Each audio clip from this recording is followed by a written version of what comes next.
하나님의 말씀은 사실 이게 우리 공부하면서 다 볼 구절들인데요. 그래도 우리 한번 같이 읽어보고 이사야 9장 6절에서 7절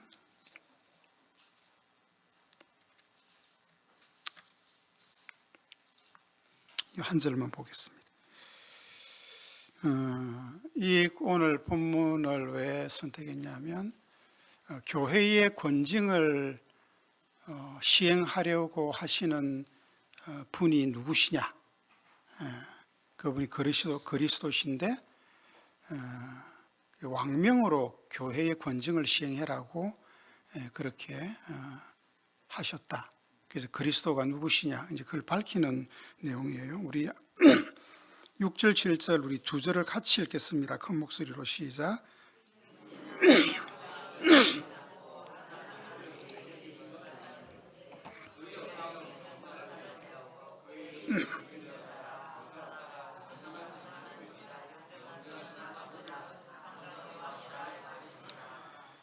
그 정사와 평강의 더함이 무궁하며 또 다윗의 왕자와 그의 나라에 군림하여 그 나라를 굳게 세우고 지금 이후로 영원히 정의와 공의로 그것을 보존하실 것이라.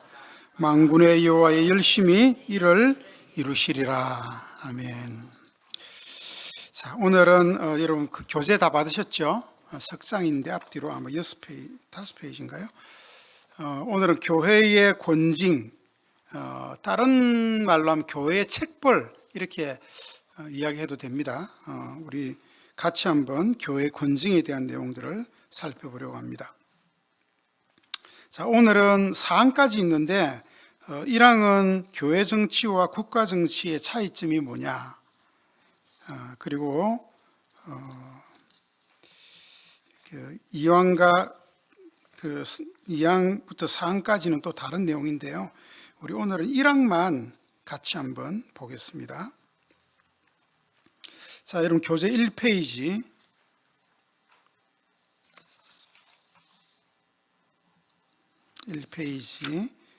교회 정치와 국가 정치의 차이점 우리 같이 한번 읽어볼게요. 크게 시작. 주 예수는 교회의 왕이시고 또 머리로서 교회 안에 통치권, 정부, 정치 체제를 제정하시고 국가 공직자들과 구별되는 교회 직원들에 의해 그 통치권이 시행되도록 하셨다. 자, 무슨 내용인지 이해가 되세요?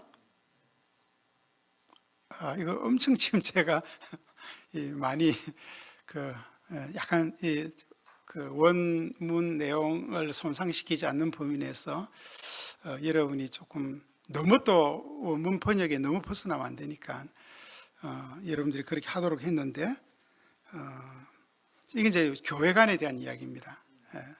이 권징도. 자, 여러분 혹시 기억하세요? 우리 교회 옛날에 교회에 대해서 배우면서 참된 교회와 거짓된 교회를 구분하는 교회의 세 가지 표지가 있다 그랬어요. 그죠? 기억나시죠? 장로님 기억납니까? 이거 장로고시 시험에도 자주 나오는 출몰하는 문제인데, 참된 교회와 거짓된 교회를 구분하는 교회의 표지 세 가지. 그러니까 참된 교회는 반드시 이 세 가지가 건강하게 있어야 된다. 자, 그게 뭐냐면 첫 번째는 순수한 복음의 전파, 말씀이 있어요. 말씀. 똑같은 말씀이 아니라 순수한 복음, 오리지널 복음이 있어야 돼요. 그것이 강단에서 흘러나와야 되고, 두 번째는 정당한 성례가 시행되어야 된다. 그러니까 세례와 성찬이 정당하게 교회 안에서 이루어져야 된다. 이 정당하게라는 말은 내가 왜 정당하게라고 했는지 여러분들이 그동안 성례에 대해서도 배우고 세례에 대해서도 배웠고 성찬에도 배웠기 때문에 여러분들이 확실하게 알지는 못하지만 대충 이런 거 알 거예요. 성례는 아무나 집례하면 안 되고 어떤 사람이 받을 수 있고 어떤 사람은 받을 수 없고 이런 거 있잖아요. 그 안에. 그러니까 정당한 성례가 시행되어져야 된다. 그게 참된 교회 표지예요. 정당하지 않는 교회는 세례 그거 뭐 성찬 제가 이번에 지난주 일인가 매년마다 이게 이제 몇 년도부터 나오는지 모르겠는데 매년마다 그러니까 새로운 연도가 되면 그 연도에 교회 트렌드 10가지 이렇게 해서 이제 교회 정책을 수립할 수 있도록 지금 현대에서 가장 이슈화되는 10가지 문제를 갖고 이슈화해서 어떤 식으로 이 한국 교회가 지금 변해가고 있고 변해갈 것이다라는 것을 이제 예측 분석해 가지고 이제 책으로 내고 그 책을 가지고 이제 목사님들하고 세미나를 하는 거예요. 뭐 이제 일종의 이제 한국 교회를 돕기 위한 세미나인데 그거 조사해서 그 책을 만드는데 한 1억 5천 정도가 든다고 합니다. 회의도 해야 되고 또 리스트도 해야 되고 하니까. 그런데 거기에 나와 있는 질문 중에 저를 깜짝 놀라게 한 질문이 있었어요. 이제 평신도들의 교회 사역 참여인데 뭘 물어봤냐면 결혼식을 목회자가 집례도 되는, 목회자가 집례하는 것과 또 평신도도 집례해도 되는가? 그럼 거기 이런 질문도 있어요. 세례 성례를 목사가 집례도 되고 평신도도 집례도 되는가? 그런데 거기에 평신도가 해도 뭐 상관없다라고 한 목회자가 한 10몇 프로 되는 것 같아요. 그리고 또 더 웃긴 거는요, 목회자보다 평신도가 하면 더 잘할 것이다라고 하는 그 대답도 한 20% 정도 되는 것 같아요. 그래서 제가 사실 이제 그 리서치를 하는 그분들한테 제가 그날 제가 질문을 좀 하려고 하다가 진짜 뭐 이까지 속에 여기까지 딱 차오르는데 제가 질문을 해버리면 이제 이게 또 토론이 되기 때문에 지금 어쨌든 저는 뭐 또 10가지를 그날 또 시간이 없어서 8가지밖에 못 듣고 왔어요. 10가지를 다 듣고 내가 가야 되는데 제가 이제 그런 시간 계산을 한단 말이에요. 하도 세미나를 많이 다녀가지고. 아니 이런 거죠. 어떻게 그런 질문을 할 수 있냐는 거예요. 제 이야기는. 만약에 거기 질문을 만들고 그 했던 리서치 했던 그 대표나 거기 있는 사람들이 만약에 장로교인이었다면은 그런 질문은 가능하지 않겠죠. 그건 있을 수 없는 질문이고 해서는 안 될 질문이거든요. 그걸 부여받은 목사 외에는 평신도가 절대로 성전을 집례하면 안 돼요. 그거는 질문 자체를 그렇게 해놔서 쓸데없는 대답을 사실은 듣게 되는 거죠. 그래서 제가 이제 한번 제가 이제 세미나 끝나고 나면 다 그거 보내잖아요, 그죠? 이렇게 뭐 어땠냐 이런 제가 보낼 생각이에요. 질문을 좀 잘하면 좋겠다. 물론 이제 거기에 장로교인이 아니기 때문에 또 뭐 그럴 수 있어요. 뭐 침례교 같은 교회는 평신도들에게도 뭐 그 성찬하게 하고 막 이렇게 한 선례가 있거든요. 그래서 근데 이런 게 이제 굉장히 조심해야 되죠.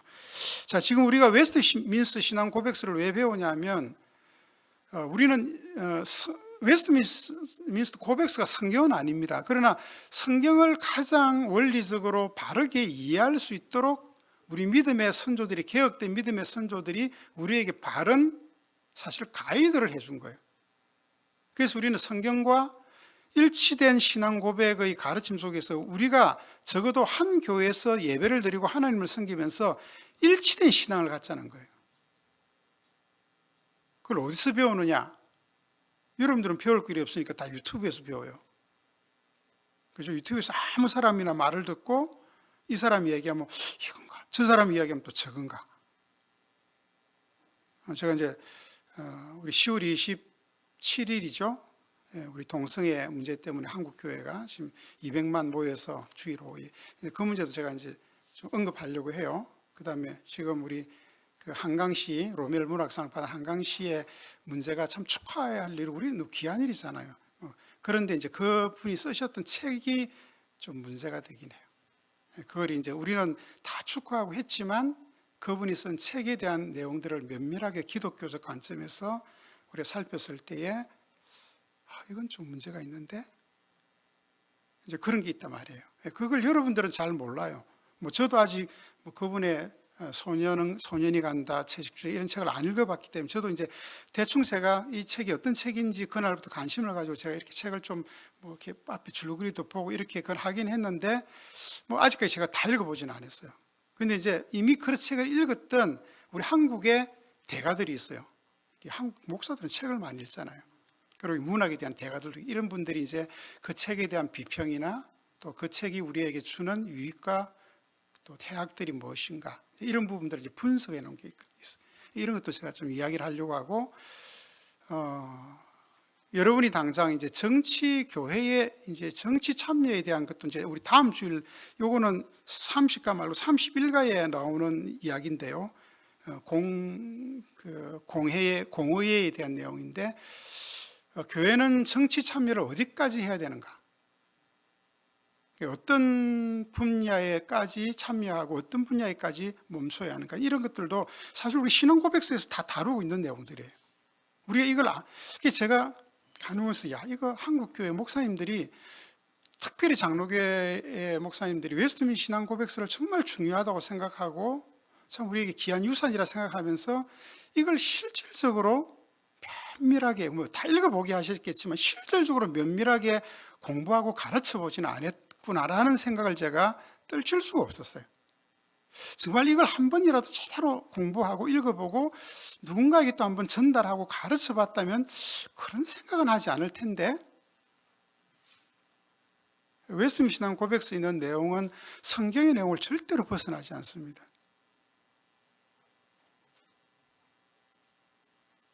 물론 웨스트민스터 신앙 고백서만 다 성경을 가장 완벽하게 해놨다, 그건 또 아니에요. 왜냐하면 여기에도 예를 들어 우리가 교회의 바른 3대 표지인 말씀과 성례와 또 권징에 대한 이야기 속에 말씀에 대한 건 앞에 언급을 또 안 해놨거든요. 신실한 말씀 선포. 그런데 그거는 이제 전반적으로 이런 것들을 다 하는 것이 말씀의 신실한 선포이다라고 생각했기 때문에 안 다룰 수는 있는데, 좀 아쉽긴 한 부분이죠. 그래서 웨스트민스터 신앙 고백서가 우리 성경을 알아내는 모든 완벽한 적은 아니지만, 그래도 웨스트민스터 신앙 고백서만큼 성경을 잘 이해할 수 있게 해주는 건 드뭅니다. 이제 우리는 우리는 그 후예들이니까 기독교 강요, 또 여기에 나와 있는 웨스트민스터 신앙 고백서, 대요리문답, 소요리문답, 이런 것들을 이제 잘 살펴야 되겠죠, 그죠? 저도 이제 기독교 강요를 요즘 계속적으로 저도 계속 제에게 강요해서 강독을 계속적으로 저도 이제 여러분에게 언젠가 또 기독교 강요를 한번 강독하기 위해서 제가 지금 열심히 저도 나름대로 이제 또 지금 읽고 있는데, 뭐 초판, 완판 뭐 다 사가지고 비교해가면서 지금 읽고 있는데, 어쨌든 우리는 한 교회 안에서 바른 신앙 고백을 일치된 신앙 고백을 할 수 있으면 좋겠어요. 그래서 우리 생각이, 우리 말이 다르면 안 돼요.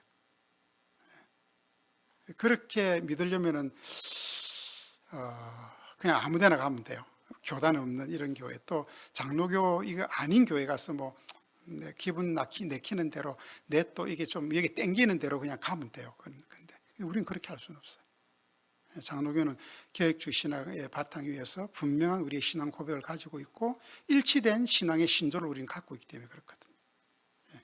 그래서 여러분들이 좀 조심해서 책도 보셔야 되고, 좀 조심해서 무슨 강의 이런 것도 좋은 강의 많지만 조심해서 들으셔야 되고, 여러분이 들으시다가 약간 좀 뭐가 은혜가 되든 어쨌든 한번 저한테 한번 물어보셔도 돼요. 목사님 이거 괜찮아요? 이 정도. 그럼 저도 웬만한 강의를 제가 다 들어봤기 때문에 어느 정도 여러분에게 그 강의 이런 관점에서 들으세요, 이야기를 해줄 수 있어요. 자, 오늘은 권징에 대한 내용을 살피는데요. 자, 우리 다음 페이지 넘어가고 서론 2페이지에, 자, 이제 그 시간이 그렇게 많지 않아서 제가 조금 빠르게 진행을 한번 해보겠습니다. 자, 서론의 한국교회의 지금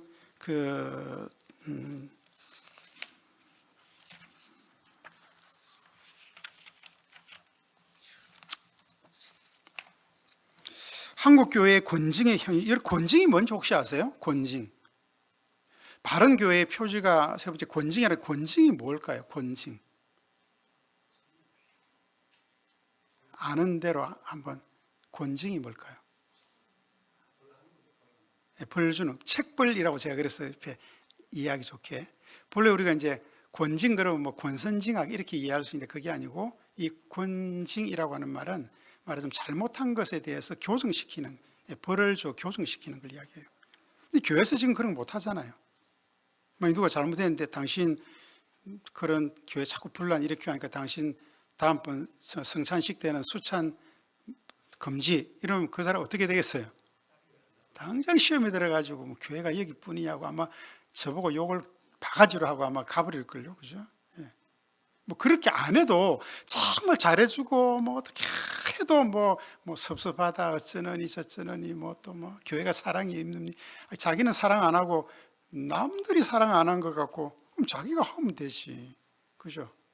그런 교회가 떠나는 사람도 많은데 만약에 권징을 하면 어휴, 우리 저 부교육자들도 제가 싫은 소리 한마디 하면요 표정 싹 바뀌고요 저한테 인사도 잘 안 해요. 성도들한테 어떻게 권징을 해요?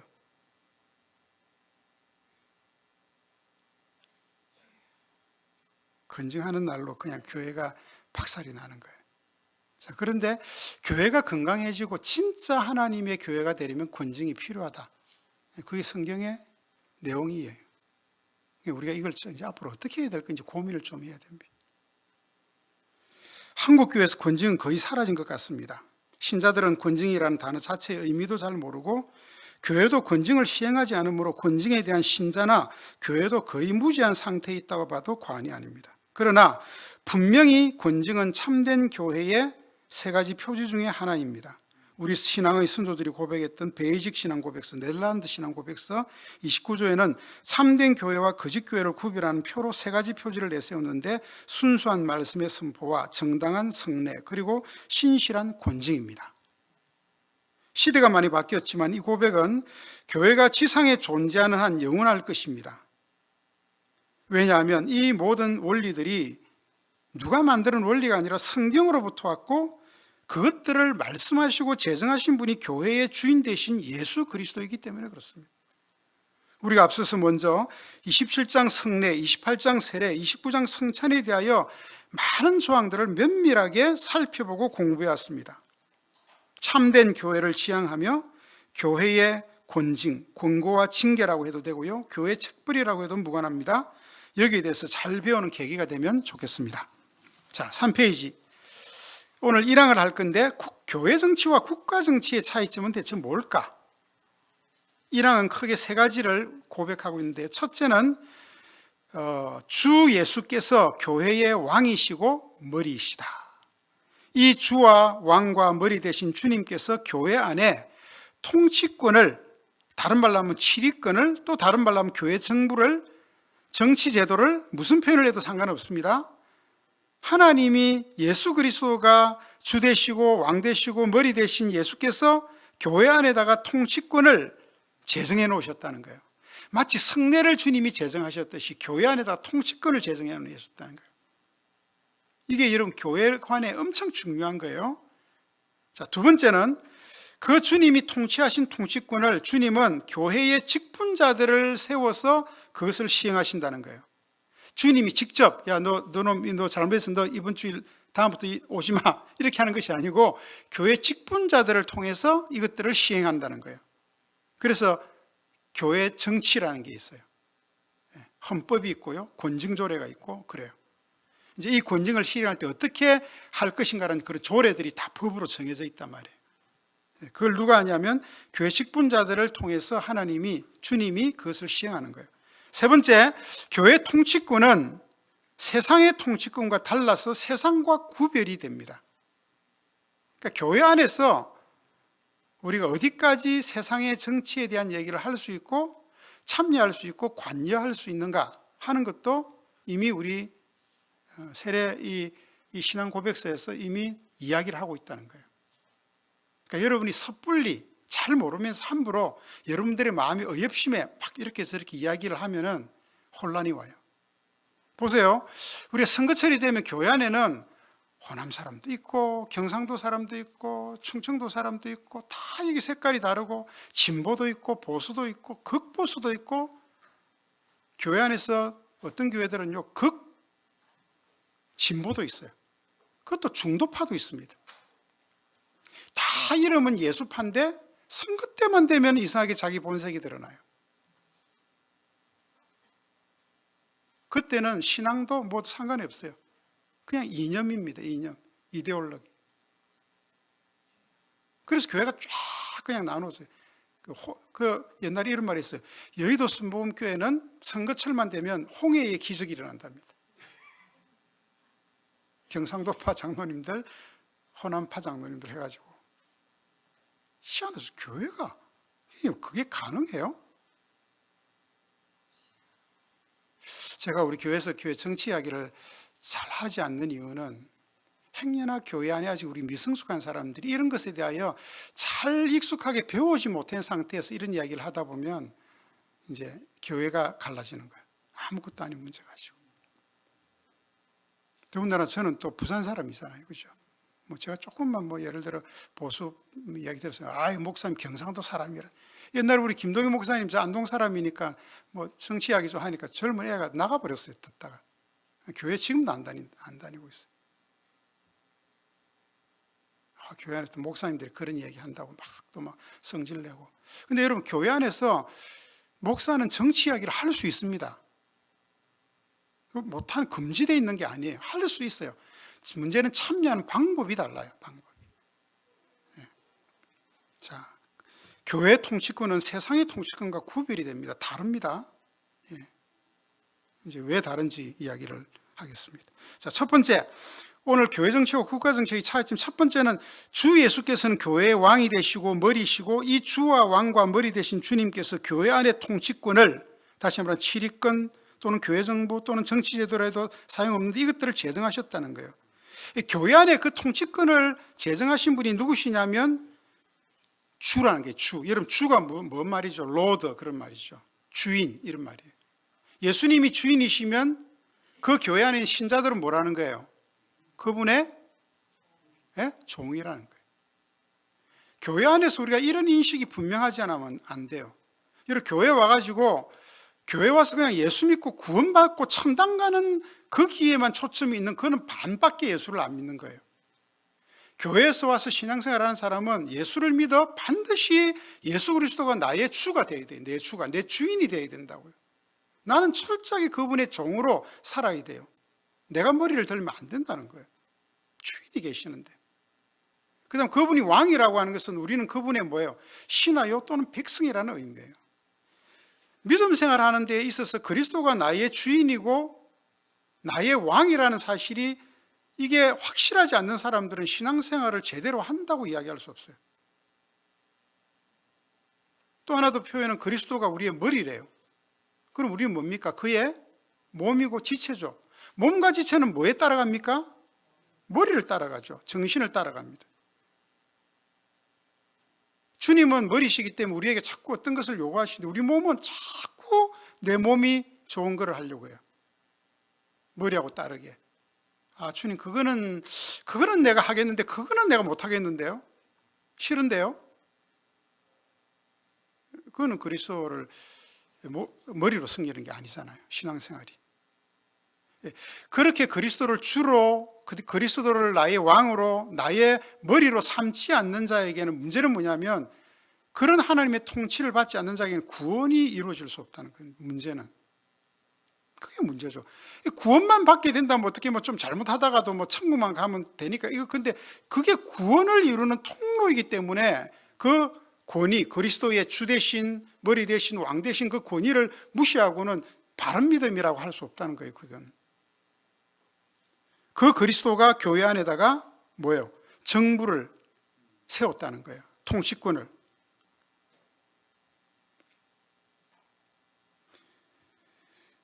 자, 그러면 우리가 이렇게 그리스도가 우리에게 이렇게 세워놓은 이게 뭐 정말 맞는가? 한번 우리가 말씀을 통해서 이제 거기 우리 신앙 고백서에는 각주를 다 달잖아요. 그죠? 그 각주 달아놓은 말씀에서 정말 이것이 맞는가 확인을 좀 해봅시다. 자, 사도행전 16장 30절은 우리가 잘 아는 바울과 실라가 빌립보에서 전도하다가 감옥에 갇히죠. 그죠? 귀신 들린 여자 쫓아줬다가. 밤에 막 찬송하니까 막 옥문이 터지고 막 착고가 풀리고 하니까 간수가 죽으려고 그러니까 당신 죽지 마라. 우리 여기 다 있다. 그러니까 이 간수가 너무 놀랍고 너무 감동을 받아가지고 뭐라고 이야기합니까? 선생님이요, 어떻게 하여 내가 영생을 얻겠습니까? 지금 이 사람들은 로마의 치하에서 로마 황제를 폐하, 주, 로드, 왕이요 이렇게 섬기고 있는 로마 황제의 신민들입니다. 그들의 주는 로마 황제예요. 그죠?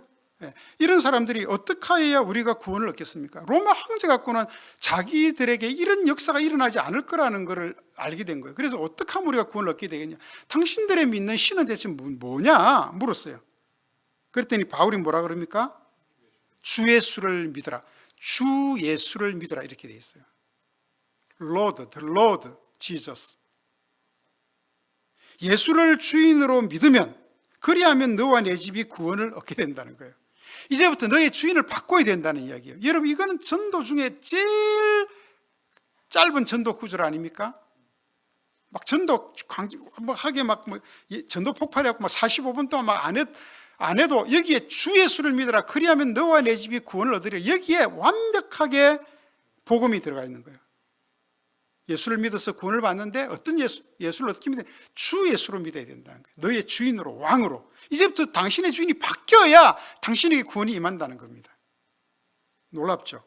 이거 바울이 한 얘기예요. 자, 예수님은 마지막 제자들에게 부활하시고 나서 성천하시기 전에 제자들을 다 불러놓고 마지막 대위임 명령을 내리시죠. 그때 마태복음 28장 18절로 19절에 보니까 이렇게 얘기합니다. 예수께서 나와 말씀하여 이르시되 하늘과 땅의 모든 권세를 내게 주셨으니, 지금 주님이 뭘 받으셨다는 거예요? 너희가 지금 십자가에 못 박힌 그 예수, 이제까지 피해 다니는 예수, 이런 걸 보고 너희들이 내가 누군지 몰랐지. 너희들이 너희들 입으로 당신은 메시아시오 위대하신 하나님의 아들이라고 고백은 했지만 내가 어떤 권세를 갖고 있는지 너희들이 몰랐지. 내가 이렇게 3일 만에 부활한 거 봐라. 나는 하늘과 땅의 모든 권세를 내가 하나님으로 받았다. 하늘과 땅의 모든 권세, 천지를 다스린 권세를. 그러므로 너희는 가서 모든 민족을 제자 삼고 아버지와 아들과 성령의 이름으로 세례를 베풀어라. 이것이 왕 대신 주님, 모든 천하를 권세를 다 가지신 왕이 그 제자들에게, 앞으로 오고 오는 세대에 하나님 믿는 신자들에게 주신 명령이에요. 이 왕명입니다. 왕명. 모든 권세를 내가 갖고 있으니까 너희가 내 이름으로 복음을 전하고 제자를 삼으라는 거예요. 그러니까 우리가 여러분 나가서 복음 전하고 제자 삼고 하는 건 다 지금 누구의 명령입니까? 왕명이에요. 누가 책임을 져요? 하나님이죠. 그분의 명령이니까. 그 명령 안 들으면 어떻게 됩니까? 그건 죽음이에요. 이 세상은 다 하나님 땅이거든. 저 미래까지도. 우리가 왕명을 받아서 그 복음을 전하고 하는데 그것을 듣지 않고 시행하지 않는 사람들은 다 죽음이라고요. 지옥이라고요. 자, 오늘 우리가 읽었던 본문의 고백 이사야 9장 6절을 보세요. 이거 그리스도 앞으로 오실 메시아에 대한 내용인데요. 이는 한 아기가 우리에게 낳고, 아기래요. 아기 예수님으로 오셨으니까. 근데 그 아기가 그 하나들을 우리에게 주신 바 되었는데 그의 어깨에는 뭘 메었어요? 정사를 메었고. 정사가 뭡니까? 나라의 일이에요. 나라. 그분이 뭐로 왔다는 거예요? 그러니까 왕으로 안 왔으면 정사를 맬 이유가 없죠. 그죠? 그분은 이 세상을 통치할 왕으로 오셨다는 거예요. 그래서 그 어깨에 정사를 메었고 그 이름은 기묘자라, 모사라, 전능하신 하나님이라. 아니, 아기 예수님인데 전능하신 하나님이래요. 우린 여기서 삼위일체 하나님, 성부 하나님, 성자 하나님, 성신 하나님이 다 똑같은 하나님이시구나라는 사실을 우리는 알게 되죠. 영존하신 아버지라. 아기인데, 아기 예수님으로 왔고 아들로 왔는데 그분이 아버지시래요. 영존하시는. 하나님은 한 분이시라는 거예요. 평강의 왕이라. 드디어 본체를 밝히시네요. 그 정사와 평강의 더함이 무궁하며 또 다윗의 왕자와 그의 나라에서 군림할 것이며, 여러분 하나님께서 다윗의 왕자를 영원토록 보장해 주겠다 했잖아요. 그 왕자의 주님이 앉으신 거예요. 그래서 그 나라를 군림하며 그 나라를 굳게 세우고 지금으로부터 영원히 정의와 공의로 그것들을 보존하실 것이라. 이 일을 누가 보장한다고요? 만군의 여호와의 열심히 이 일을 이루시겠다. 하나님이 열심을 내서 예수 그리스도 왕되심을 세상 끝날까지 이루시니까 이건 실패해요, 안 해요? 안 한다는 거예요. 그러니까 교회의 바른 권징이 시행되면 실패함이 없다는 거예요. 교인 나갈까 어떨까 뭐 그런 염려 있지만 실질적으로 이걸 잘 시행하면 사단은 맥을 못 추고 하나님의 영광이 드러나는 일이 있다는 거예요. 우리는 이제 배워야 되겠죠. 그래서 교회를 Kingdom of God 이렇게 얘기합니다. 하나님의 나라, 하나님의 왕국. 자, 두 번째는 자, 이 권징은 주님께서 그 통치권을 교회 안에 세운 작은 정부의 그 정치 체계를 교회 직분자들을 통해서 시행한다. 주님이 직접 하시는 게 아니에요. 여러분, 주님이 직접 막 남전도에 가가지고 막 이야기, 여전도에 가서 이야기하고 뭐 주일학교 이렇게 하시지 않고 뭘 통해서 한다는 거예요? 교회의 직분자들을 세워가지고 그 직분자들을 통해서 하나님의 그 통치를 시행하신다는 거예요. 여러분, 왕이 나라 혼자 다스리는 거 봤습니까? 옛날에 왕들이 저기 뭐 숙종왕 같은 경우는 막 이제 뭐 바깥에 뭐 나가서 막 시찰도 많이 하고 있다는데 뭐 좀 더 시찰한 게 대부분 보면 술집이고 뭐 그런 데 갔죠. 왕이 혼자 그걸 못합니다. 그래서 진짜 뭘 둡니까?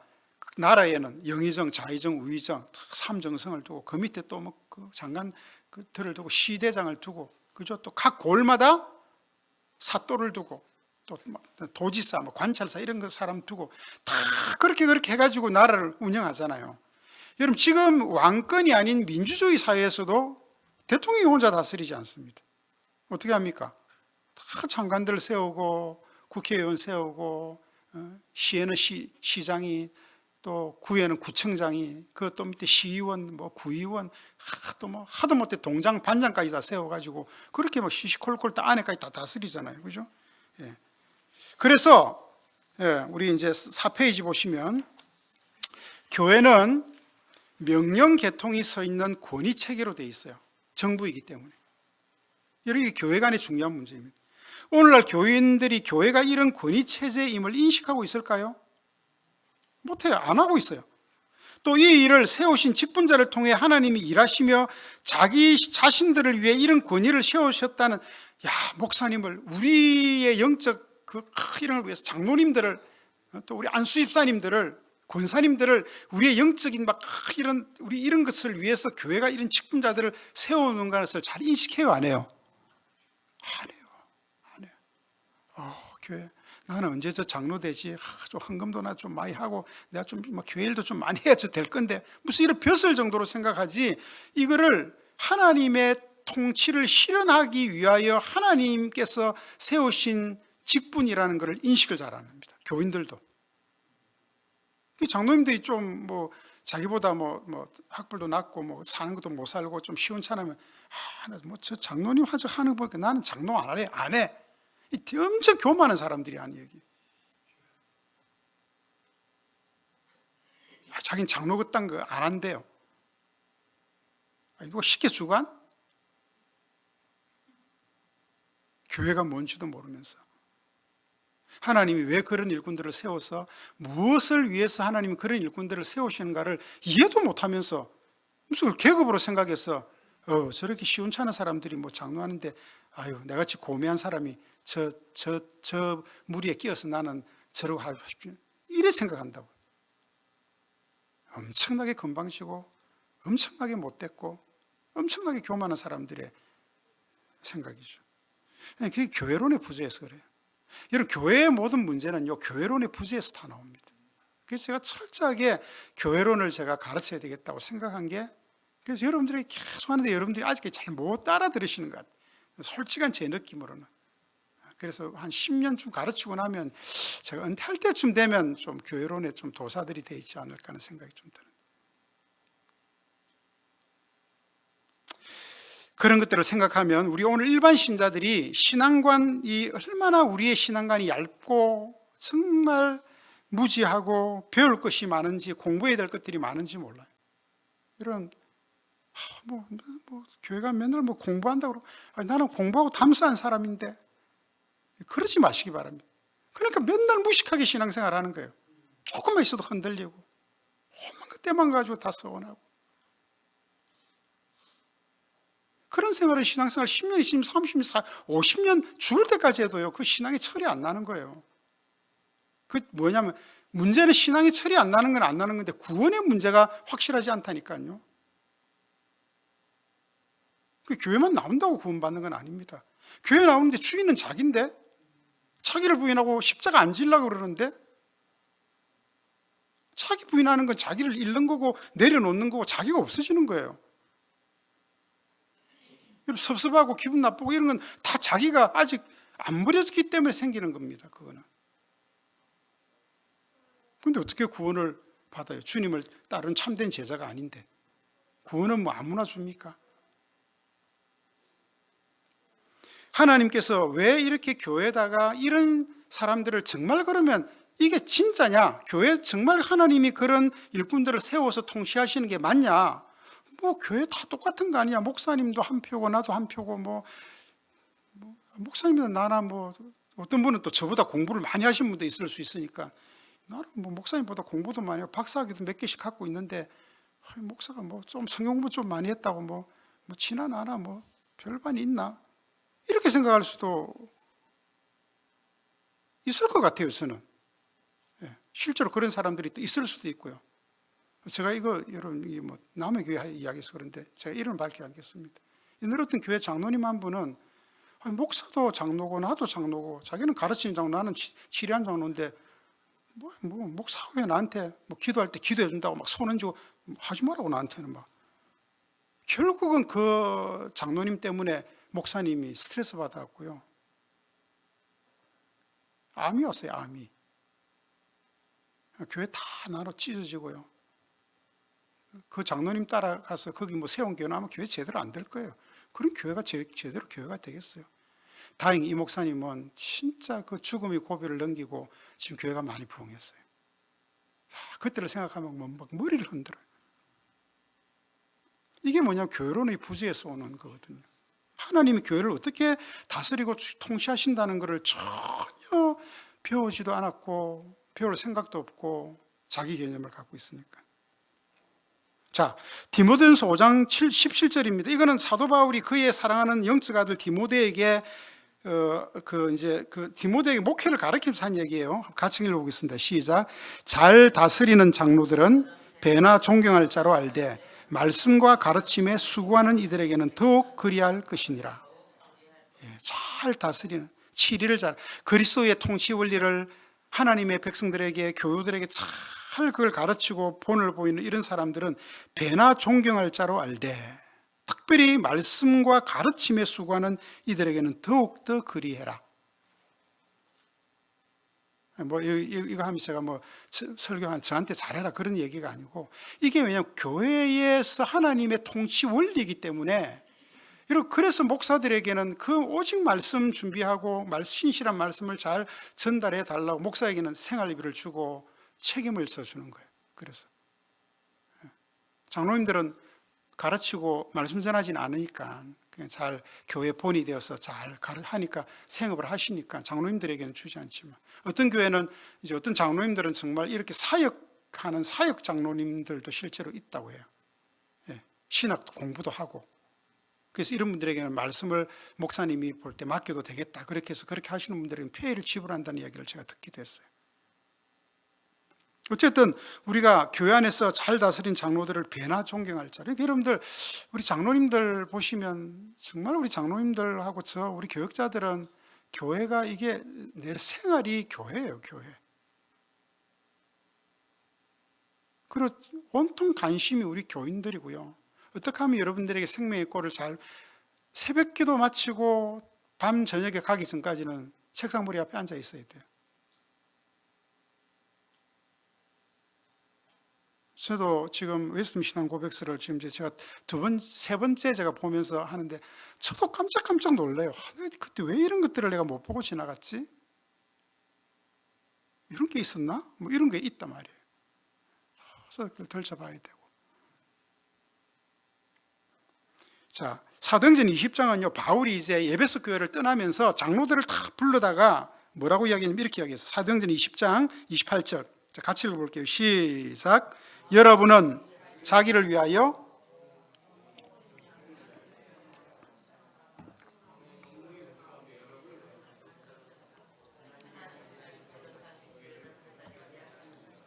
여기 보면 바울이 여러분은 자기를 위하여 또는 온 양떼를 위하여 삼가라. 지도자들은 교회 안에서 아주 조심해야 돼요. 삼가하라. 행동도, 말거지도, 그죠? 생각도. 자기를 위해서도 그렇고 양떼를 위해서도 그렇고 삼가라. 가르친 자이고 다스린 자이기 때문에. 지금 우리나라 지금 뭐 정치 문제 맨날 그런 거 아니에요? 그죠?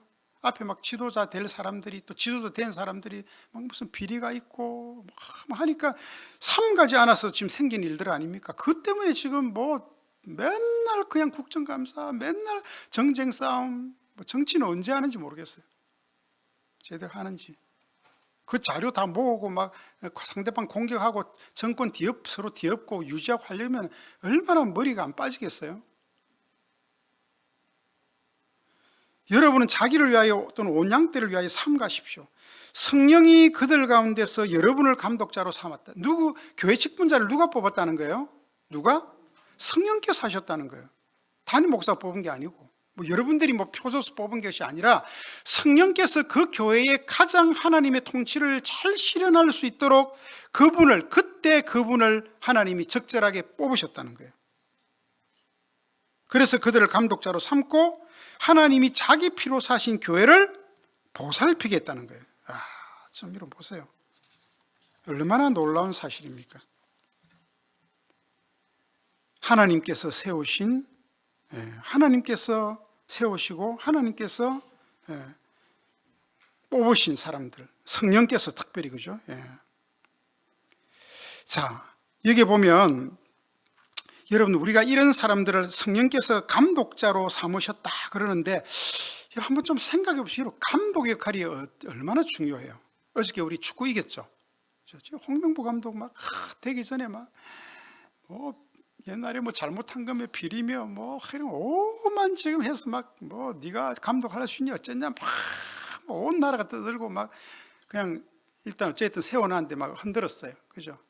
아마 홍명보 씨도 아마 이를 갈았겠죠. 내가 여기서 미끄러지면 나 끝장이다. 어쨌든 남은 두 경기를 다 이겼어요. 어려운 경기를. 원정 가서도 이기고 여기 들어와서도 이기고. 좀 딱 가라앉았어요. 이야기가. 믿어봐야 돼? 어쨌든 이렇게 저랬든 어쨌든 이겨야 우리가 기분이 좋으니까 이제 지금 그런 소리가 좀 쏙 들어간 것 같아요. 한 믿어볼까? 이런 거. 감독은 굉장히 중요합니다. 그 감독이 베스트 11 아무리 날고 뛰어도 감독이 눈에 나면요, 야, 너 좀 빠져있어. 벤치 너 나가. 그러면 딱 뽑은 사람이 나가야 돼요. 그게 감독이에요.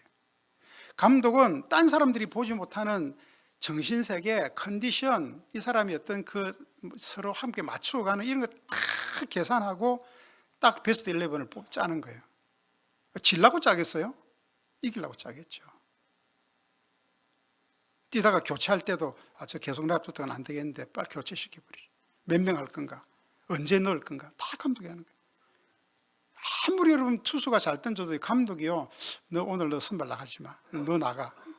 그날 최상의 컨디션, 그 상대방에게 맞는 최상의 컨디션 잘 던질 수 있는 사람을 내보내는 거예요. 아무리 잘 타는 차더라도 그날 컨디션 안 좋으면 대타 내보내고, 아무리 잘 쳐도요, 나가서 잘 못 뛰면은요, 다른 주자로 바꿔버려요. 점수를 빼야 될 때는. 그게 감독이 하는 일이에요. 하나님이 그렇게 감독을 성령께서 교회에다가 뽑아서 감독을 통하여 그 교회를, 그 작은 정부를, 신정국가를, 그 작은 신정국가를 하나님 통치하신다는 거예요. 그러니까 여러분들, 목사의 직임, 교회 치리권의 직임, 직분자들의 직임이 얼마나 중요해요. 중요해요, 안 해요?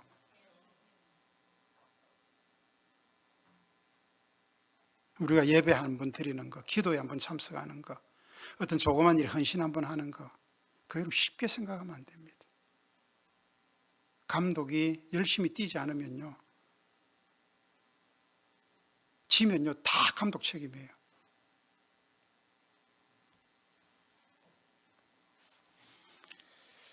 자, 히브리서 13장에서는 이 성령께서 교회에 세우신 감독들에 대해서 뭐라고 이야기하는지 봅시다. 자, 히브리서 13장 7절 4페이지 중간점에 같이 큰 소리를 읽습니다. 시작. 하나님의 말씀을 너희에게 일러주고 너희를 인도하던 자들을 생각하며 그들의 행실의 결말을 주의하여 보고 그들의 믿음을 본받으라. 이건 뭐냐면 먼저 번에 교회에 있었던 믿음의 지도자들, 믿음의 인도자들에 대한 이야기예요. 지금은 없지만 그분들을 생각하면서 너희들이 그분들의 믿음을 잘 본받아라. 그들이 어떻게 했는지를 너희들이 알지 않느냐? 그렇게 이야기하고 17절에는 지금 너희에게 감독자로 세워진 목사와 장로들, 그 직분자들에 대해서 어떻게 하라는 이야기를 이야기하고 17절 같이 읽습니다. 시작. 너희를 인도하는 자들에게 순종하고 복종하라. 그들은 너희 영혼을 위하여 경성하기를 자신들이 청산할 자인 것 같이 하느니라. 이건 무슨 얘기냐면 왜 그들에게 순종하고 복종하고 잘 따라야 되냐면 그 사람들은 우리 영혼을 위하여 하나님이 나중에 결산하실 때, 값을 치르시고 계산하실 때 그들이 잘못되면 마치 그것이 하나님께서 내게 맡겨주신 양들이고 맡겨주신 것들인데 내가 정말 부족하고 하나님 내가 못나서 내가 이렇게밖에 못했습니다. 이거 다 하나님 내 잘못입니다 라고 자신을 경성하기를 자기가 청산할 것처럼 한다는 거예요. 그러니까 여러분들이 잘못하면 누가 욕 들어보면 제가 욕을 들어 먹잖아요.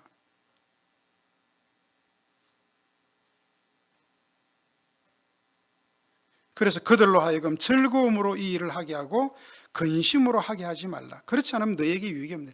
여러분 목사가 맨날 여러분이 삐지고 뭐 불만이 많고 말이 많고 서로 싸우고 이러면 목사가 편하게 오늘 뭐 용서하라 사랑하라 이야기해야 되는데 둘이 싸웠어. 장로님 둘이 설교 못해요. 설교하면 다 목사님 또 어느 저당으로 찔렀나, 우리 둘이 몰래 싸운 건데 어떻게 알고 저 말을 또 목사님 하나 막 그러고 이제 한 사람은 막 삐져가지고 이제 예배 시간에 은혜 못 받고 갑니다 집에. 그 다음 주에 오면 막 인사도 잘 안 하고 막 불철렁해가지고. 우리 장로님들이 그런다는 게 아니라 예를 들면 그렇다는 얘기예요.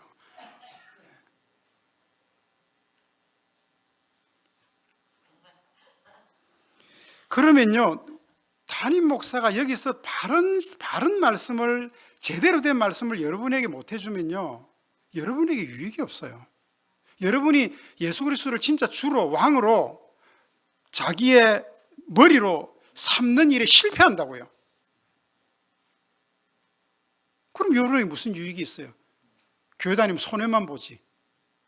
헌금은 헌금대로 하고 봉사는 봉사대로 하고 시간은 시간대로 뺏기고 구원은 못 받고 나중에 예수님 내 주님이 아닌데 무슨 구원이 있어요?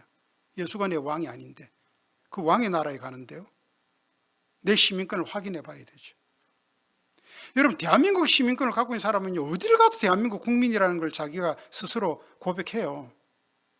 자부심을 가지고 필리핀을 가든 뭐 어디 베트남을 가든 뭐 대한민국 국민은요 절대로 거기 가서 내 아메리칸이라고 이야기 안 해요. 대한민국 국민이라고 얘기하지. 자, 그래서 여러분 우리가 정말 이 즐거움으로 일을 하게 사도적 말씀, 이런 그 하나님의 제대로 된 말씀을 그들로 하여금 잘 하게 하기 위해서 여러분들이 우리 목사님을 보면 웃어야 돼. 저를 보면 성질 부리지 마시고 막 삐진 얼굴 하지 마시고 무조건 웃으십시오. 또 저도 쳐다보지도 않고 웃지도 않고 나는 안 할 건다 이러고 막 불통해 있지 마시고 웃으면 좋잖아요. 저는 제일 제가 힘든 사람이 뭐냐면 표정에서 변화가 웃는 표정이 없는 사람. 남 시트롱해갖고 있는 것에서 제일 꼴 보기 싫어요. 제가 경고했습니다. 여러분들 제가 여러분들 보면 막 웃고 잘 하려고 그러는데 여러분 계속 시트롱했으면 저도 시트롱했어요. 그게 너무 웃어갖고 나만 실없는 사람 되는 것 같아가지고 저 사람은 시트롱하게 대해주는 게 좋은가 보다. 제가 시트롱하면요 바람이 쌩쌩 붑니다. 여러분. 그래서 우리 서로 웃읍시다. 보면 웃고 반갑고 이렇게. 자, 이런 룰을 누가 정했을까요? 하늘과 땅의 모든 권세를 가진 왕께서, 그 통치자가 이런 룰을 정했다고요. 자, 봅시다. 에베소서 우리 한 군데만 더 볼게요. 자, 딱 시간 30분까지 하겠습니다. 이거 오늘 다 못 마칠 것 같아요. 준비하면서 너무 여기에 인도하는 자들에게 복종하라. 근데 인도하라고 하면 이 가이드 그런 얘기가 아니에요. 여기 인도하는 자들에게라는 말은요, 그 헬라 원어에는 헤게오마이라고 되어 있는데 독일어로 헤게몬이라고 이야기. 헤게몬이 주도권, 패권. 그러니까 교회는 명령계통이 서 있는 권위체계라는 사실을 여러분들이 교회론에서 잊어버리시면 안 돼요. 이 방식을 그리스도가 정하셨다고요, 룰을. 자, 에베소서 4장 11절로 보니까 그가 예수님이 어떤 사람은 사도로, 어떤 사람은 선지자로, 어떤 사람은 복음 전하는 자로, 어떤 사람은 목사와 교사로 삼으셨으니, 이는 성도를 왜 이렇게 주님이 이렇게 교회 안에서 성령께서 삼일체 하나님이 그 사람들을 세워서 통치하시냐면, 이는 성도를 온전하게 하여 봉사의 일을 하게 하며 그리스도의 몸을 세우려고 그렇게 하셨다. 자기 몸을 세우기 위해서. 여기 나오는 사도와 선지자는 다 비상직군이에요. 그 당시 1세기에 임시적으로 교회가 탄생하기 위해서 필요했던 그 직원들이 바로 선지자, 사도, 이 사람들은 다시는 세워지지 않아요. 사도는 주님과 함께한 사람들이 사도고 주의 음성을 친히 들은, 그래서 사도 바울은 동시대에 살았던 사람이잖아요. 그 이후로는 사도가 나면 안 된다고요. 그죠? 사도들의 제자들, 교부들이 나고 목사, 장로들이 나는 거죠. 선지자도 마찬가지예요. 그 예수님이 있던 그 시대까지만 해도 바울이 있었던, 사도들이 있었던 시대에도 선지자가 아직 있었어요. 여선지자들 있었고. 지금은 선지자가 나타나면 안 돼요. 왜 안 돼요? 예? 또 대답 못 하시는 거 봐. 지금 선지자가 나타나면 왜 안 돼요? 선지자는 뭡니까? 하나님으로부터 계시를 받아서 그 백성들의, 무지한 백성들에게 하나님 뜻을 이렇게 전하는 거예요. 지금 하나님의 계시가 어디에 다 드러났어요? 성경에 다 드러나 있어요.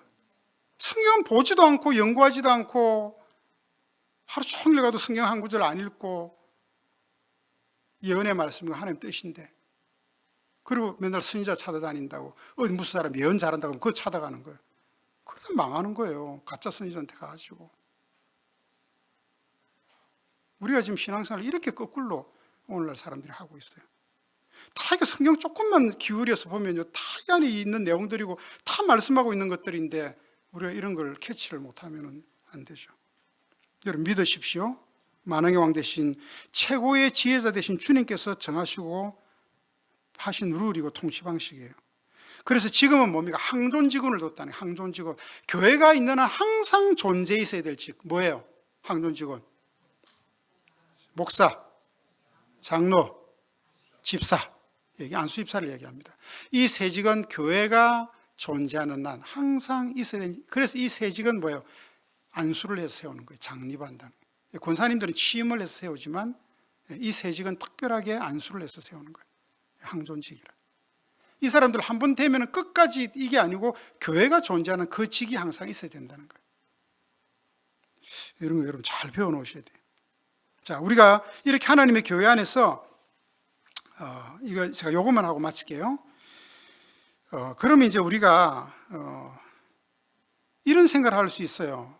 교회가 목사님 뭐 직위 책임이고 교회는 다 똑같다고 생각했고 뭐 다 뭐 목사님 조금 많이 배우고 신학교 나와서 목사님은 뭐 교회 그렇고 뭐 장로님들 내가 보니까 뭐 나보다 성경도 잘 모르고 뭐 이런 이야기 할 수 있는데, 진짜 여러분 하나님이 진짜 우리 하나님만 진짜 우리 아버지시면, 그리고 우리는 다 그 자녀면, 예수님만 우리의 선생이고 지혜자이시고 우리는 다 그냥 양들이면, 다 똑같은 양이라고 생각한다면, 그럼 우리 이렇게 생각할 수도 있잖아요. 가정에서 진짜 하나님만 우리 아버지면 가정의 아버지는 필요 없습니까? 왜 가정이라는 게 필요하죠? 아이가 독립할 때까지 특별하게 부모에게 아이를 맡겨서 그 부모가 양육을 책임지는 거잖아요. 그래서 부모의 권위에게 준 유일한, 다른 데서 갖지 못하는 부모의 권위가 갖고 있는 유일한 권징이 하나 있어요. 그건 뭐냐면 초다라는 거예요. 아이에게 매를 댈 수 있는 거. 딴 데서는 하면 안 돼요. 성경의 원리에 따르면. 학교에서 애들 매 때리면 안 돼요. 벌은 줄 수 있어요. 근데 초달하는 아이를 매를 때려서 교육을 시키고 훈계시키는 건 부모만 할 수 있는 권위예요.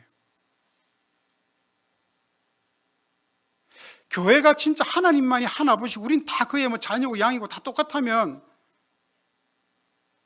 목사도 필요 없고 뭐 다 필요 없고 이런 뭐 권징도 필요 없다면 집에 아버지 엄마 없어도 된다는 거하고 똑같은 거예요. 왕이신 그리스도께서 성령으로 말미암아 지도자를 임명하시고 그들에게 교회를 다스리고 권위를 주셨다는 말이에요.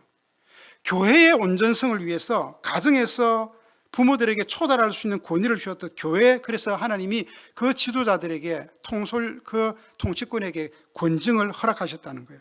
그래서 교회를 우리는 거룩한 가정 이렇게 이야기하게 돼요. 부모가 감독자죠. 가정에서는. 교회에서는 그 감독자들이 우리 직분자들이라는 거예요. 여러분 직분 받은 여러분들이 정말 그걸 귀하게 생각하셔요. 그 교회를 위해서 삼가고 항상 최종 권위자인 하나님을 바라보면서 섬겨야 돼요. 오늘날 우리가 교권주의 때문에, 이런 교권주의 피해 때문에, 또 포스트 모더니즘의 이런 철학 사상 때문에 교회가 교회에 무슨 권위가 있어. 에이 다 똑같은 양이고 다 똑같은 신자고 나는 교회 그 권위주의적인 거 나 싫더라. 그래서 교회 안에 주님이 친히 세우신 이 권위의 체계를 부인하는 사람들이 많아요. 권위적인 거. 그거 같더니 교회 목사님 장로님 너무 권위주의적이더라. 목사와 장로가 권위주의적이 되면 안 되죠. 그렇다고 교회 안에 주신 권위 체계를 부인하면 안 돼요. 권위주의에 너무 이게 화들짝 놀래가지고 우리는 그런 거 없이 다 교회 안에 다 똑같이 다 형제야. 그게 형제교회라는 게 있어요. 그런 데가.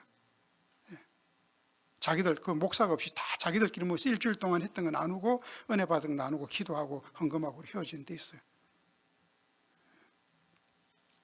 이렇게 반대급부로 가면 안 된다는 겁니다. 왜? 주님이 세워놓으신 이 통치권을 반드시 그대로 실행해야 돼요. 어떤 분이 이런 표현을 했어요. 반대급부로 교회 안에 이런 권위주의를 때문에 이것을 배타하고 다 똑같은데 이렇게 하는 사람들은 뭐냐면, 아이를 모욕시키고 난 다음에 우리 유아애 모욕시키고 나면 물이 얼마나 꼬작물이 많은지, 꼬작물을 버려야 또 새물로 헹구잖아요. 그죠? 아이를 모욕시키고 그 꼬작물을 버린다는 게 애까지 버려버리는 거예요.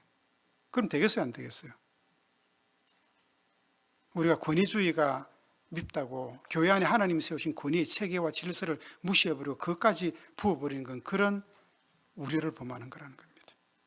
권위주의는 배격해야 되지만 정당한 권위 체계는 마땅히 존중받아야 되고 순종과 순복으로 우리는 그 권위 체계를 잘 활용해야 돼요. 그래서 교회 직분자들이나 또는 회중은 양편이 다 이 균형을 잘 가지는 것이 중요합니다. 그래서 제가 다음번 시간에는 직분자들은 어떻게 해야 되며 또 우리 또 이런 일반 회중들은 어떻게 해야 되는가, 거기서 이제 장로교 정치가 나오고 회중 정치가 나오고 교회 정치가 다 갈라지는 거예요. 그래서 장로교가 나오고 침례교가 나오고 또 이렇게, 또 감독교회는 뭐냐면 캐톨릭, 감리교 이런 데가 감독교회, 감독정치. 그래서 다 이게 이런 우리가 좀 신앙의 사실은 역사를 알아야, 그죠? 우리 신앙생활을 바로 이해할 수 있거든요. 오늘 제가 시간이 좀 지났지만 아까 여러분들에게 약속하셨던 요거는 제가 만약에 다음 수요일 제가 시간이 혹시 제가 많이 허락되면 요걸 계속 연이어 좀 가고요. 요거 이야기 맞게요. 여러분들이 지금 좀 헷갈릴 수 있겠다 이런 생각이 들었어요. 자, 교회 안에서 목사는 정치 설교할 수 있습니다. 그러나 우리 오늘 봐야 될 마지막 부분인데, 교회의 정치 체제는 세상 정치 체제하고 다릅니다. 결이 달라요. 그래서 구분해야 돼요. 우리 주님이 네가 왕이냐 묻는 빌라도의 질문에 내가 왕이다. 그럼 네 고발자들이 한 것처럼 네가 진짜 왕이네? 근데 너희들이 생각하는 그 나라하고 내 나라는 달라. 그렇게 주님 이야기하셨어요. 다르다, 나라가. 그런데 하나님께서는 우리를 이 세상 가운데 있게 하세요. 그래서 이 세상 국가를 통하여 하나님은 우리를 보호하세요. 그리고 영원한 하나님의 나라의 시민으로서 우리를 이중 보호하세요, 하나님. 여러분, 이 세상 국가와 기독교 국가는 서로 많이 상충되지 않습니다. 공존하면서 살게 하셨어요. 예수님은 로마 정권 치하에서도요, 자기를 시험하는 사람들한테 가이사의 것은 가이사에게, 하나님 것은 하나님께 바쳐라 그랬어요. 얼마나 지혜로우신 대답이에요. 오늘 여러분, 우리가 이 나라와 정치의 문제, 이런 것에 교회는 관여하면 안 됩니다. 세속 정치의 문제, 세상적 이슈의 문제는 조망하는 거예요. 그걸 우리는 관망하는 게 관망. 멀리서 어떻게 되나. 그러나 우리가 진리의 문제에 대해서는 소리를 내야죠. 교회에서 목사가 동성애에 대해서 소리를 내야죠. 그거 잘못된 거예요. 그건 죄예요. 그거를 주장하면 안 돼요. 채식주의자라고 하는 책은 그런 의미에서 기독교에게, 기독교인들한테 유해한 책이라고 목사님들이 다 판명을 했어요. 우리가 이게 조금, 여러분 시간 괜찮죠? 이런 너무 귀한 내용들이니까. 이제까지 우리 문학 세계는 해밍웨이 시대 때 와서 문학 세계가 완전히 바뀌었습니다. 사람들이 이해하고 사색적이지 않는, 이해할 수 있는, 실용적이고 이해할 수 있고 쉽고, 그 다음에 알아들을 수 있고, 그 다음에 사회 정의, 의리, 또 정직, 이런 것들이 우리 이 통념적인 문학 세계의 대두된 주제였어요. 근데 20세기가 들어오면서 완전히 바뀌어버렸어요. 이제는 절대적인 권리, 그게 없어요. 절대 이런 게 없는 거예요. 자기, 세상 말로 자기 꼴리는 대로 글도 쓰고 표현도 하고, 이제 단지 그렇게 갔어요. 그러니까 거기에 정당한 종교가, 옛날처럼 정의가 쓰기는 쉽지 않죠. 이제는 사람들이 기발해야지, 그런 현대 사상에 확 사람들이 이렇게 막 이게 뭐예요? 내면적으로나 육체적으로, 심적으로 확 그게 땡겨야지 거기에 대해서 공감을 하는 이런 시대가 온 거예요. 그런 점에서 한강 씨가 쓴 책들은 굉장한 이 시대의 이슈가 된 거예요. 사람들의 주목을 확 받고, 우리나라에서 그런 좋은 작가가 나왔다는 건 귀한 일입니다. 그런데 그분을 굉장히 가까이 했던 한 우리 목사님 한 분 계세요. 같은 비슷한 고향 그쪽에 사시는데 책을 엄청 많이 보신 분인데 저희에게 그 이야기를 한번 해주더라고요. 우리가 이번에 노회 가서 그런 이야기들도 많이 나눴어요. 그래서 참 우리나라에게 귀하고 복된 일이고 참 축복받을 일이고 축하할 일이고 나라의 경사인데, 그런 책들은 목사님들 교회 가서 조금 조심 있게 읽어보게 하는 것이 좋습니다. 책을 읽어보는 건 상관없어요. 우리도 뭐 성경책에 뭐 시아버지하고 며느리하고 뭐 관계 이런 이야기도 다 나오고, 그렇다고 성경이 나쁜 책은 아니잖아요. 근데 그 작가가 어떤 마음과 어떤 그런 사상과 이런 생각들로 그런 글들을 표현할 수밖에 없는가, 이런 것들은 굉장히 기독교인들한테는 유효할 수 있습니다. 그렇게 그분이 이야기를 해주셔서 저도 한번 꼭 책을 내가 개인적으로 보고, 또 우리 교인들한테 뭐 제가 간단하게는 이야기하겠지만 보고 한번 잘 또 나누는 시간이 있으면 좋겠다, 이제 그런 이야기들 했는데, 여러분 어쨌든 우리 그리스도인들은 좀 그런 문제에 대해서, 그 다음에 이제 시국, 뭐 캐톨릭에서 시국 선언하고 시국 미사 이런 건 안 됩니다. 교회라는 이름을 단체로 가지고 그렇게 하면 절대로 안 돼요. 그건 우리 신앙 고백서에 명백하게 그런 거 하지 말라 그랬어요. 그거는 절대 원칙입니다. 대원칙. 그러나 예외가 있어요. 나라가 전쟁이 일어나거나 정말 극심한 재난을 겪을 때, 나라의 요청에 의해 있을 때는 교회는 거기에 대하여 조언할 수 있고, 또 나라가 정말 이거는 뭐 우리가 지금 뭐 좀 어렵고 힘들고 뭐 그런 사람이 죽지는 않지 않습니까? 근데 진짜 그런 나라가, 이게 우리나라의 존망이 위태로운 이런 시절이 올 때에도 기독교가 할 수 있는 것은요, 겸손한 청원을 할 수 있다 그래 놨어요. 시국선을 하고 뭐 나가서 막 교회가 단체로 막 나가서 막 데모하고 태극기 꽂고 나가고 막 촛불 들고, 이건 안 된다는 겁니다. 교회는 그렇게 하면 돼. 그러나 우리 개인이 기독교라는 이름을, 교회라는 이름을 갖고 한 개인 교인이 나는 오늘 거기 가서 꼭 내가 한번 좀 힘이 되어주고 싶다, 그런 마음이 성령께서 하게 해주시면 그건 괜찮아요. 개인이 알아서 하는 거예요, 가서. 그러나 그때도 내가 무슨 목사라는 직함을 갖고 나가면 안 돼. 그 목사는 교회 대표이기 때문에 그러면 안 돼. 자기 그냥 개인이 가서 함께 참여해서 나라를 위해서 기도하고 염려하고, 그건 괜찮아요. 근데 교회라는 이름을 가지고 가면 안 됩니다. 이게 우리가 배우는 신앙 고백서의 내용들이에요. 우리는 일치된 신앙을 갖고 있어야지. 이번에 우리 총회에 와서 손현보 목사님이 와서 호소를 했습니다. 목사님들 신앙 고백서 우리는 잘하니까, 그분은 얼마나 잘하는지 모르겠어요. 귀한 일이고 참 가슴이 울컥했습니다. 저도 저분은 저것 때문에 목숨을 걸었구나, 이런 마음이 들 정도로. 근데 여러분, 이건 우리 신앙 고백서에 나와 있는 문제예요. 우리 총회에서는 각 교회 당회가 잘 의논해서 결정, 교회별로 맡겼어요. 근데 그거는 저는 그것도 말이 안 된다고 생각해요. 이게 당회가 결정할 문제가 아니에요. 이미 다 이게 여기서 우리가 배우는 신앙 고백서에 다 이야기하고 있는 건데 뭘 당회가 의논해요. 의논하기는. 교회는 함께 못 나갑니다.